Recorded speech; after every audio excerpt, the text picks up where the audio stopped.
doesn't agree. It's our responsibility to make this world a better place. Now, this is what she is saying on her victory speech from winning the World Cup. And I just think if you hear it from her mouth, you can see how much poise she has, how much confidence she has in her words, and how much love she has. Just generally, like she just wants a better place, as she said it herself. And yeah, I mean, did you want to add to that? No, man. Look, at the end of the day, I love someone that's actually a championing for things, and obviously I'll touch on it a little bit later on when I bring up my King of Hearts section, and I'll give you a little bit more insights into that. But someone that stands out as the giant for the smaller man and the smaller people, yeah, always gets my respect and always gets my vote. So I'm feeling Megan Rapinoe. I didn't hear the speech, but if she said those things, you know what? Absolutely. She's a favorite of mine again. Maybe I might start following her on Twitter. Absolutely. I followed her a few days ago. She's just so wise, man. And she's never afraid to speak her mind. And because she knows she's got so much support from the vast majority of people. She received quite a lot of criticism during the tournament for two things regarding the national anthem.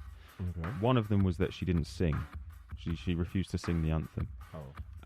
Based on the fact that it represents oppression and everything that... So we have these Make America Great Again representatives that everyone knows, the figureheads. Of course. And these are the people who she's obviously standing up against. And for her to refuse to sing the national anthem, she wants to highlight the fact that the oppression is rife. And although there's so much more freedom today, the concept of making America great again is harking back to a time where she would have been persecuted and so many other minorities would have been persecuted. Yeah, of course, yeah. So it's rather than taking a backward step and supporting this movement, because the movement in itself is a backward step in the Make America Great Again. If you have to stand against that. So that was one way she did it. And another way was when she took a knee. She's the first white athlete to take a knee during the American national anthem. Oh yeah, following Colin Kaepernick's stand. Yeah. Oh wow. Yeah. Okay, cool. So yeah, I mean, she knows what she stands for. And one thing that I picked up in the prep for this show was that a direct quote from the man who wrote the American national anthem, Francis Scott Key. He was a slave owner, and he said, "Africans in America are a distinct and inferior race of people, which all experience proves to be the greatest evil that afflicts a community." Right. So, wow. And these are the earthquake. That is an earthquake. These are the same words, or these are the words of the man that wrote the lyrics to Star Spangled Banner, the anthem that everyone is supposed to be proud of and stand for and unite over. So when you see it in black and white like that, you just have to take a step back and think, how delusional are some of these people who will insist on what they call unity and respect, and you have to stand behind your country, but you just refuse to accept the flaws that your country has. Like so let's say Make America Great Again. Ignore the fact that you're all bleating on that America is the greatest country in the world.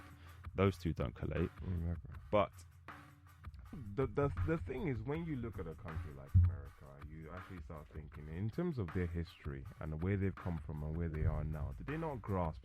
And this is my biggest thing about the US. Did they not grasp that the infrastructure of the entire country is based on the amount of immigrants that have actually come to the country from other places, and that you actually have to bring on all of those people as part? It's like what we have here with Windrush. I'm not even going to go into that because I probably don't know all of the information around it, but just from an outsider's perspective, and when I see America, I'm actually going to make my little bit of a judgment call.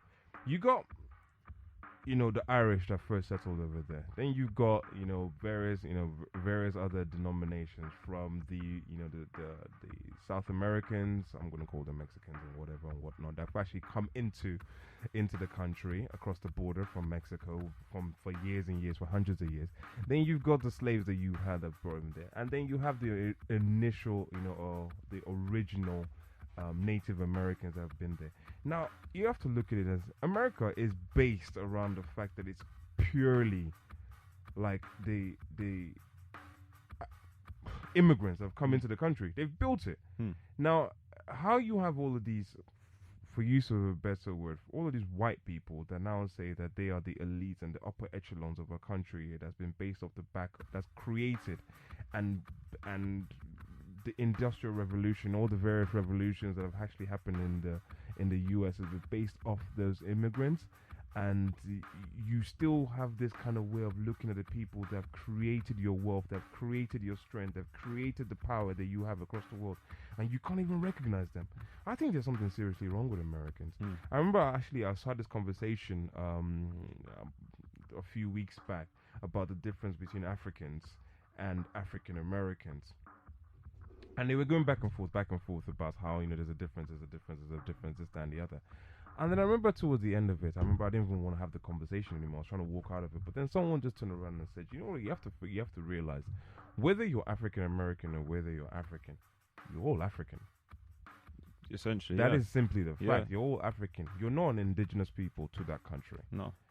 You never will be. However way you want to spin it, however you want to flip. But I then turn around and say, white people are not indigenous to America. Yeah, if you want to go all the way back, if you want to go all the way back, white people are not indigenous Not to at all. America. Indigenous to America. So where are they going with? They are like the upper class, the elites. The people that created the country. All of this. It kind of makes you think. So what is the fight? What is the big fight about? It doesn't help.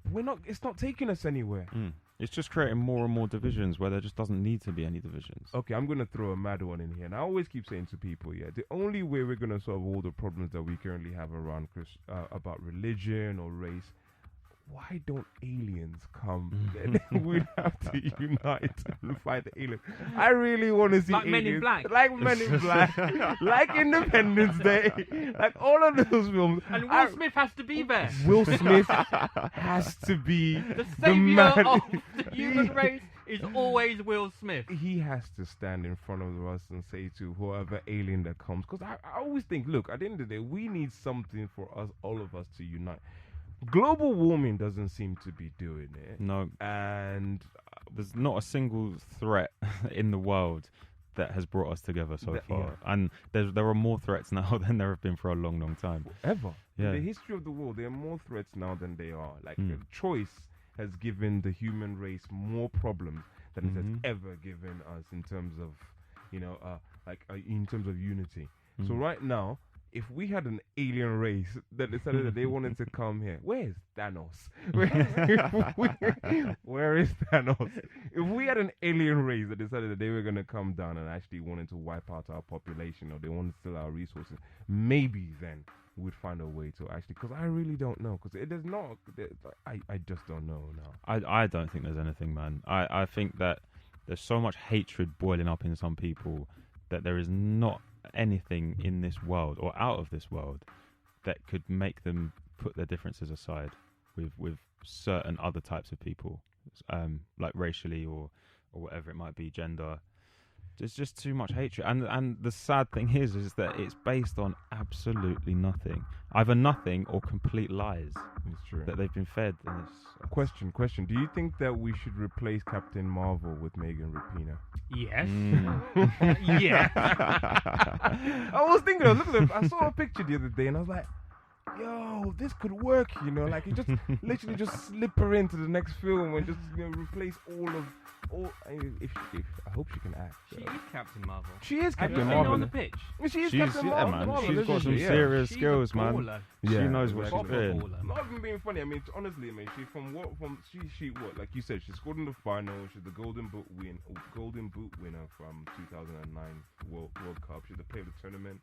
She was part of the 2015 team that won the World Cup with the USA team last time.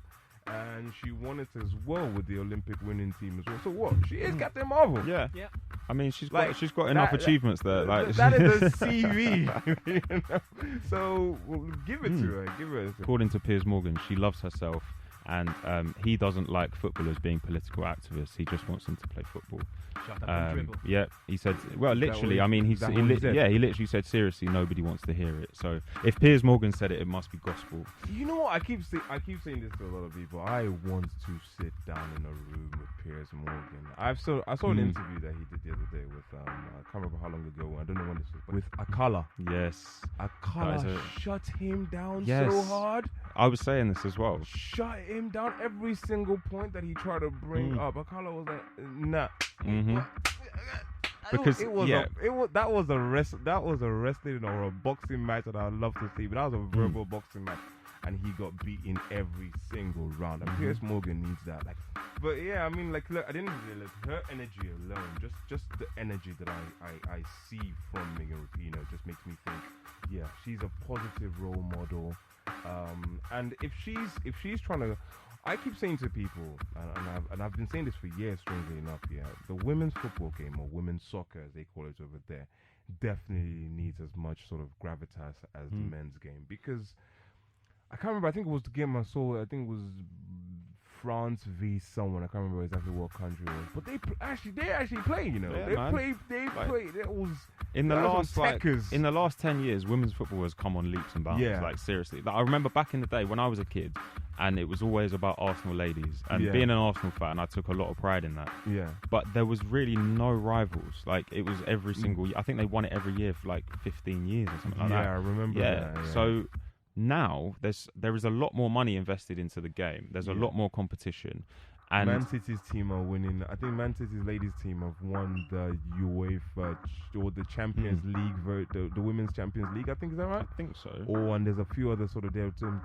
Like Lyon are a great women's Lyon team. Yeah, are a great team as well. Yeah. So, yeah, when you see that kind of stuff, you're like, okay, you know what, the game is impressive. Yeah, the game man. has actually moved on from where it was 10, 15 years ago. So why aren't the big boys actually putting money into the Adidases and the Pumas and the Nikes, putting big money into the clubs? I mean, I hope they would now. I hope they've taken notice now. And like Megan Rapinoe, again, like her campaign for equal pay, not just her individually, but just the general movement now. Like, after the whistle in the final, the chants that would normally be shouting USA were shouting equal pay. And oh, wow. Yeah, and that was coming from the crowd. That was completely like self-sparked out of the crowd. And every time they've been on stage since, a similar thing has started to evolve. So it just seems like there's a lot more public consciousness of it now, a lot more willingness to actually listen. And I just hope the movement continues, man. If there's equal pay, there's equal pay in the tennis game, right? And we're talking about Wimbledon earlier.